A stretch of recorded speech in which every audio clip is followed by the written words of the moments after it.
వ్యక్తి కాబట్టి అందరికీ పరిచయంగా దేవుడు బలంగా వాడుకుంటూ ఉన్నటువంటి అంజలి గారు మన మధ్యలో ఉండటం చాలా సంతోషించేటువంటి విషయం. వారిని ప్రేమతో ఆహ్వానిద్దామా?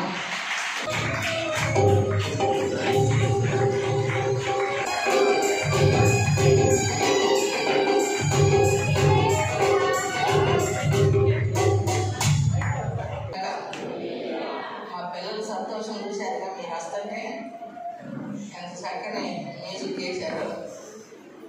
అందరి హృదయాల్లో కూడా సంతోషం చాలా అధికంగా కలిసిపోయేదానికి మమ్మల్ని ఆహ్వానించిన వారే మమ్మల్ని అలాగూ నడిపించారు. అంత ఎక్కువగా అలా చూసే వినే అలవాట్లేదు.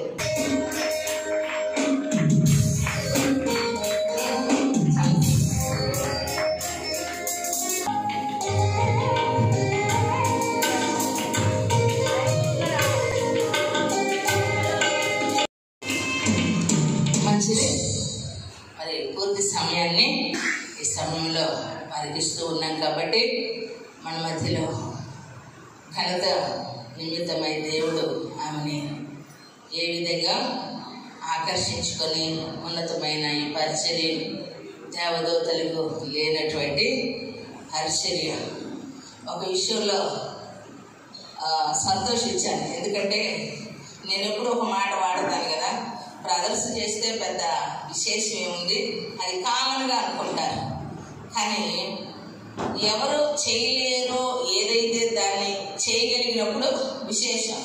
కాబట్టి అలా పరిచర్యలు మన ఆధారకర్తలు ఉమెన్స్ స్త్రీల ఇన్వాల్వ్మెంట్ స్త్రీలంగా ఉండే సేవ చేస్తూ ఉన్నామని అతిశయంగా నేను చెప్తా ఉంటే నా వెనక మైలు తీసుకొని చెప్పింది, పురుషులు చేస్తే ఏముంది సేవ, స్త్రీలు చేస్తే విశేషం ఏముంది, నేను చేస్తే ఉంది కదా విశేషం అని చెప్పిందాను.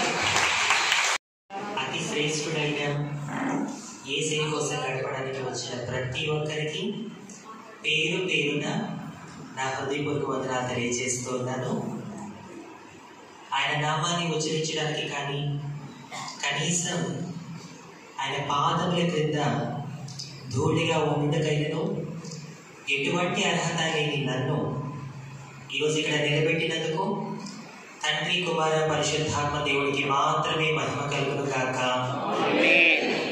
అంతేకాకుండా మరి నన్ను హైదరాబాద్ నుంచి క్రీస్తు ప్రేమతో నన్ను అంగీకరించి మరి ఈరోజు మీ అందరి మధ్యలో నాకు ఆహ్వానం పలికి మరి ఇంత శ్రేష్టమైన అవకాశం మరి నాకు కల్పించిన మరి రిబ్కా అమ్మకి, వారి కుటుంబ సభ్యులందరికీ కూడా నా హృదయపూర్వక వందనాలు తెలియజేస్తున్నాను. Thank you so much for having me here. నిజంగా రీసెంట్గా మీ అందరికీ తెలుసు, మేము ఒక 4 దేశాలు మరి మిషన్ ట్రిప్గా వెళ్ళడం జరిగింది. మరి ఆ ట్రిప్లో తల్లిగారితో నాకు పరిచయం ఏర్పడడం, మరి వారితో కలిసి ఆయా దేశాల్లో దేవుడిని కనపరచడం నిజంగా దేవుడు నాకు ఇచ్చిన ఒక గొప్ప ధన్యతగా నేను భావిస్తూ ఉన్నాను. ఒకసారి చెప్పడంతో గట్టిగా వినండి శ్రద్ధగా. నా పేరు డాక్టర్ అంజలి. దేవుడు నా చేత చేస్తున్న పరిచయకి గాను బైబిల్ యూనివర్సిటీ నుంచి నేను హానరబుల్ డాక్టరేట్ అని తీసుకున్నాను. ఆ రకంగా నేను డాక్టర్ అంజలిగా పిలువబడుతున్నాను. నేను ఉండేది హైదరాబాద్లో. ప్రస్తుతం నేను చేసే పని దేవుడి కొరకు ఒక ఇవాంజలిస్ట్గా వాడబడుతున్నాను. అంటే దేవుడు నాలో పెట్టిన భారము, నాకు ఇచ్చిన దర్శనము సువార్త పరిచయం చేయాలి. 2014లో దేవుడు నన్ను సేవకు పిలిచారు.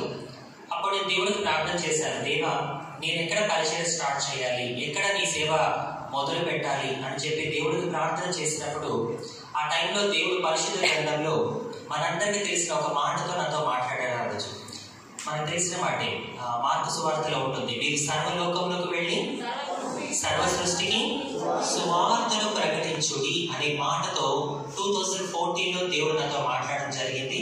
సో అదే మాటను పట్టుకొని దేవుడి మీద ఆధారపడుతూ దాదాపు గడిచిన 10 సంవత్సరాలుగా మన 2 తెలుగు రాష్ట్రాలే కాకుండా ఇప్పటివరకు భారతదేశంలో 18 రాష్ట్రాల్లో దేవుడు నన్ను వాడుకున్నాడు. అంతేకాకుండా ఇతర దేశాల్లో కూడా దాదాపు 9 దేశాలు మరి దేవుడి కృపలో నేను వెళ్ళడం జరిగింది.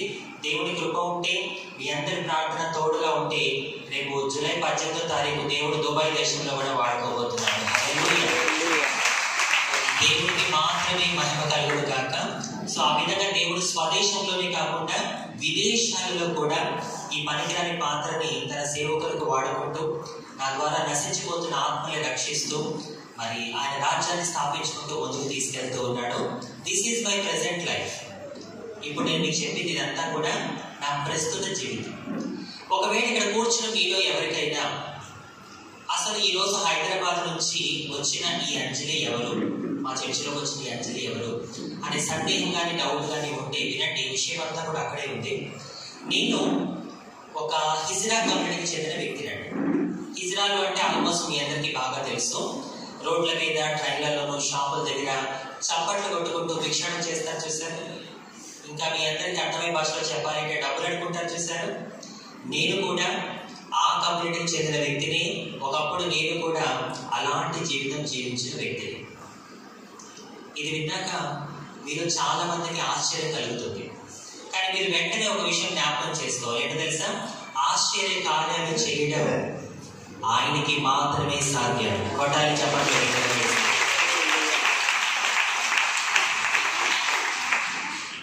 అందుకే ఆయన పేరులో ఒక పేరేంటో తెలుసా?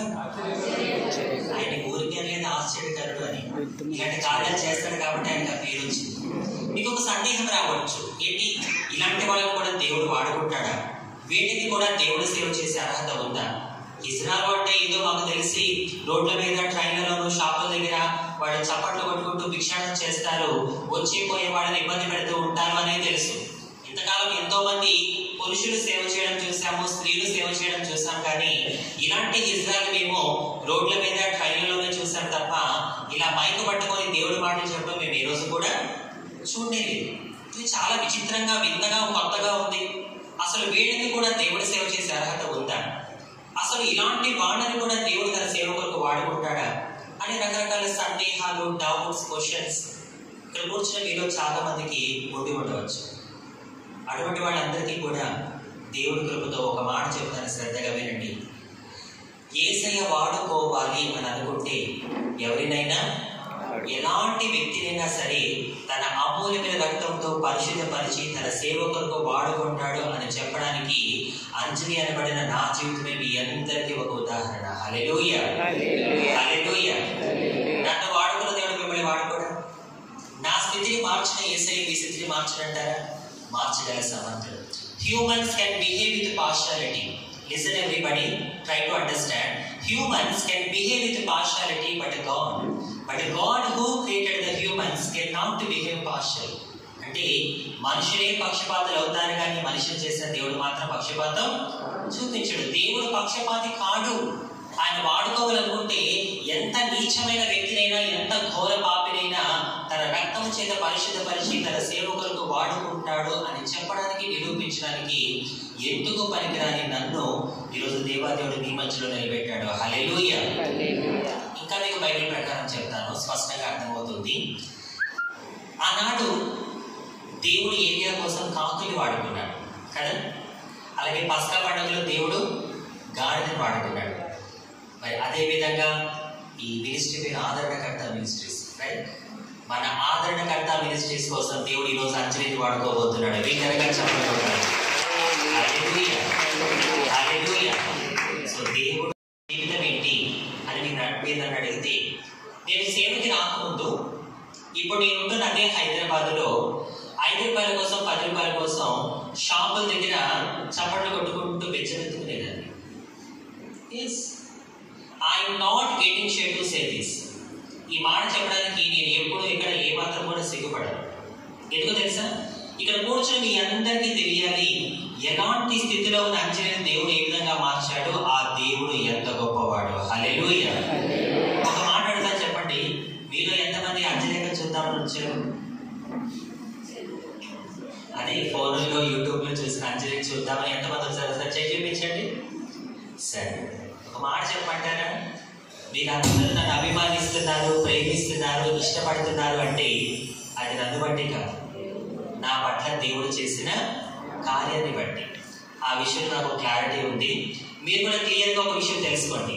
మీ చుట్టూ ఉన్న వాళ్ళు మిమ్మల్ని అభిమానిస్తున్నారు, ప్రేమిస్తున్నారు, ఇష్టపడుతున్నారు అంటే అది మిమ్మల్ని బట్టి కాదు, దేవుడు మీకు ఇచ్చిన ఆశీర్వాదాన్ని బట్టి, ఆయన మీకు ఇచ్చిన స్థితిని బట్టి అని చెప్పి మీరు ఎప్పుడు కూడా మర్చిపోకూడదు. నా ప్రియ సహోదరి, సహోదరుడు, అంజలి చూడడానికి వస్తే ఏమీ రాదు.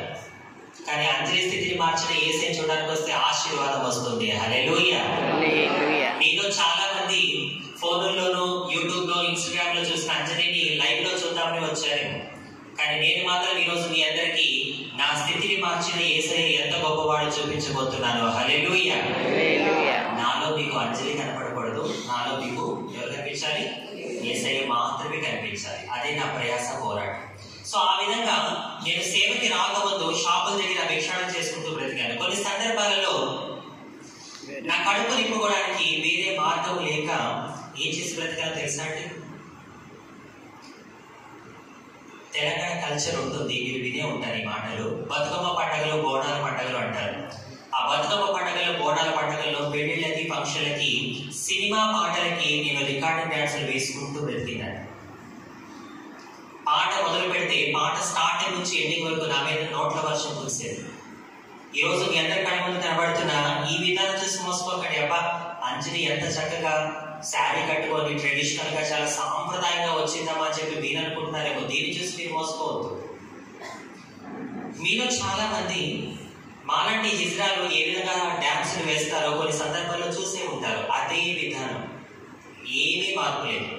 వాడు ఏ విధంగా అయితే మేకప్లు వేసుకుంటారో, పూలు పెట్టుకొని అలంకరించుకుంటారో, వేషాల్లో ఉంటారో, అదే విధానంలో నేను కూడా సినిమా పాటలకి రికార్డింగ్ డాన్సులు వేసుకుంటూ బ్రతికిన్నాను. పాట మొదలు పెడితే పాట స్టార్టింగ్ నుంచి ఎండింగ్ వరకు నా మీద నోట్ల వర్షం కురిసేది.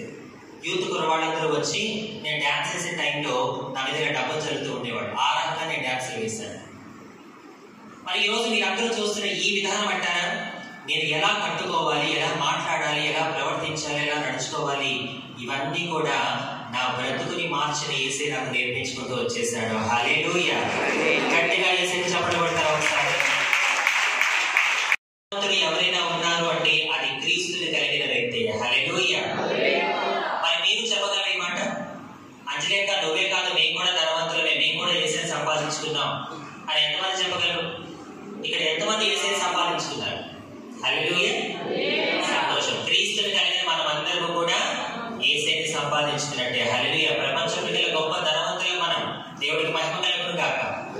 అయితే ఈ మాట మీతో మీరు చెప్పడం కాదు, మీ పక్కన వాళ్ళతో చెప్పాలి. ఒకసారి మీ పక్కన వాళ్ళకి షేక్ ఇవ్వండి. చేయి పట్టుకోండి. ఇట్లా ఇట్లా పట్టుకోవాలి. నేను కొంతమంది చేయి పట్టుకోవట్లేదు, కరోనా ఏంటి, మళ్ళీ సోషల్ మీడియాలో కరోనా వచ్చిందని భయపడుతున్నారా? కరోనా కాదు కదా, వాళ్ళ అమ్మ వచ్చినా సరే మనం ఎవ్వరు ఏమీ చేయలేదు. ఎందుకంటే దేవుడు వాక్యమే చెబుతుంది, ఏ తెగులు నీ గుడారము సమీపించదు. కాబట్టి విశ్వాసంతో ఇట్లా పట్టుకొని నేను చెప్పినట్టు మీ పక్కన వాడితో చెప్పాలి. ఈ రోజు నుంచి నువ్వు కూడా ప్రపంచంలోకెల్లా గొప్ప ధనవంతురాలివి. ఎందుకో తెలుసా? మనం యేసుని సంపాదించుకున్నాం. కాబట్టి బాధపడకు, బెంగపడకు, భయపడకు, ధైర్యంగా ఉండు. కొంచెమే చేయవే చెప్పండి, ధైర్యంగా ఉండు. పుట్టారు. మరి సాయి కుటుంబం నుంచి దేవుడు ఆ బిడ్డని నా సాక్షి ద్వారా రక్షించుకోవడం జరిగింది. హల్లెలూయా. మరి మీకు తెలుసు, ముస్లిమ్స్ సాయిలు అని పిలుస్తాం మనము. మరి వాళ్ళు దేవుడు తెలుసుకోవడం అంత మామూలు విషయము కాదు, చాలా కష్టం. అలా సాయిల ఆ వర్గం నుంచి దేవుడు ఆ బిడ్డని నా సాక్ష్యం ద్వారా పట్టుకున్నాడు. తన పుట్టి పెరిగింది కేరళ రాష్ట్రం. తనకి చదువు లేదు. ఎందుకు చదువు లేదు అంటే వాళ్ళ తల్లిదండ్రులకు వాళ్ళ మొత్తం 9 మంది సంతానం. దీని చివరి సంతానం అయ్యేసరికి మరి ఆర్థిక ఇబ్బందుల వల్ల తను వాళ్ళని చదివించలేకపోయారు. తన ఆమె చదువు లేదు, తెలుగు వారు కాదు, ఆమె మాతృభాష మలయాళం. సో మీలో ఎవరికైనా మలయాళం వస్తే ఆమెతో మాట్లాడండి. నాకైతే రాదు, నేను ఆమె ఎక్కువగా హిందీలో మాట్లాడుకుంటూ ఉంటాను. అయినప్పటికీ సరే దేవుడు ఆ బిడ్డ చేత చక్కగా తెలుగులో దేవుడు పాటలు పాడిస్తూ ఉన్నాడు. హల్లెలూయా. మీరు హల్లెలూయా అంటున్నారు, కానీ మీకు ఒక సందేహం ఉంది. ఏంటంజలి? కేరళ రాష్ట్రంలో ఒక ముస్లిం కుటుంబంలో పుట్టి దేవుని తెలుసుకొని చదువు లేకపోయినా, మన తెలుగు వారు కాకపోయినా సరే తెలుగులో దేవుడు పాటలు పాడుతుంటారు. అదేనా సార్? కొంచెం వస్తుంది. ఒకప్పుడు నాకు నీచమైన బ్రతుకు, ఆ నీచమైన బ్రతికించి నా యేసయ్య నన్ను రక్షించాడు. నా ఆత్మీయ తల్లి ద్వారానే నేను రక్షించబడ్డాము. ఒక చిన్న పాట పాడి దేవుని మహిమపడతాం. దావీదు కుమారుడా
నుంచి బయటకు రావాలంటే ఆ మనిషికి నిజం తెలియాలి. ఓకే, నాకు ఎక్కువ చెమట వస్తూ ఉంటుంది, మీరు టెన్షన్ పడద్దు. యేసయ్య మన కోసం రక్తమే కార్చాడు, ఆయన కోసం నేను ఆ మాత్రం చెమట కార్చలేదా? హల్లెలూయా. సో ఎవరు టెన్షన్ పడితే నాకు చెమట ఎక్కువగా వస్తుంది, నో ప్రాబ్లం. సో ఒక మనిషి అబద్ధం నుంచి బయటికి రావాలి అంటే ఆ మనిషికి నిజం తెలియాలి. సో అలాంటి ఒక 3 నిజాలు నేను మీతో చెప్పాలనుకుంటున్నా మా గురించి. ఎందుకంటే ఈ సమాజంలో మా మీద రకరకాల అపోహలు, అబద్ధాలు ఉన్నాయి. ఇక్కడ చాలా రకాలుగా ఉంటుంది. ఎందుకంటే ఒక ఇజ్రాయెల్ అంజలి ఈరోజు ఎలా వాడబడగలుగుతుంది, అసలు అంత అర్హత ఏముంది, ఇక్కడ దాకా ఎలా రాగలిగింది, ఏంటి ఇదంతా అనే రకరకాల సందేహాలు, డౌట్స్ దాని నుంచి చెప్పినట్టుగా ఉంటాయి. కాబట్టి ఒక 3 విషయాలు నేను మీతో చెప్పాలనుకుంటున్నాను. మీరు అనుకోవచ్చు, ఎందుకు మేము ఆ నిజాలు తెలుసుకోవాలి, అసలు మీ గురించి మేము తెలుసుకోవాల్సిన అవసరం ఏముంది అంటే వినండి. 2011 జనాభా లెక్కల ప్రకారం మన భారతదేశంలో నాలాంటి ఇజ్రాయెల్ సంఖ్య 5 లక్షలు. ఎంతమంది తెలిసే విషయం కూడా మీకు? మన ఇండియాలో స్త్రీలతో పురుషులతో పాటు నాలాంటి ఇజ్రాయెల్ 5 లక్షల మంది ఉన్నారు. మనం అనుకుంటాం మనకు తెలిసిందే మన ప్రపంచం అనుకుంటాం, కానీ మనకు తెలియని ప్రపంచం మన చుట్టూ ఎంతో ఉంది. మరి ఇన్ని లక్షల మంది ఇజ్రాయెల్ నుంచి ఈరోజు దేవుడు నన్ను ఒక ఎవాంజలిస్ట్ గా సువార్త పరిచయం చేయిస్తూ ఉన్నాడు. మరి ఈరోజు ఎన్ని సంఘాలు పడినా వాళ్ళు అంటారు, అంజలి అక్క, ఎప్పుడైతే దేవుడు మిమ్మల్ని ఎంచుకొని వాడుతున్నాడో అప్పుడు మాకు అర్థమైంది ఇజ్రాయెల్ కూడా ఇన్ని సమస్యలు ఉంటాయా, ఇన్ని బాధలు ఉంటాయా, వాళ్ళకు కూడా దేవుళ్ళు పరిశుద్ధ గ్రంథంలో దేవుడు ఇంత చక్కటి వాగ్దానం ఇచ్చాడని చెప్పి ఎప్పుడైతే మిమ్మల్ని దేవుడు వాడుకోవడం మొదలు పెట్టాడో మీ ఇజ్రాయెల్ అంటే భయం పోయి వాళ్ళ మీద ప్రేమ కలిగింది అంటున్నారు. హల్లెలూయా, హల్లెలూయా. సో కాబట్టి ఇన్ని లక్షల మంది నుంచి దేవుడు అంజలిని ఎంచుకున్నాడు అంటే దానికి 3 కారణాలు ఉన్నాయి. 1, నశించిపోతున్న ఆత్మని రక్షించడానికి. 2, సంఘాలను ఆత్మీయంగా బలపరచడానికి. 3, నాలంటి ఇజ్రాయెల్ మీద ఉన్న అపోహల్ని పోగొట్టి వాళ్ళని కూడా క్రీస్తు ప్రేమలోకి నడిపించడానికి. హల్లెలూయా, హల్లెలూయా.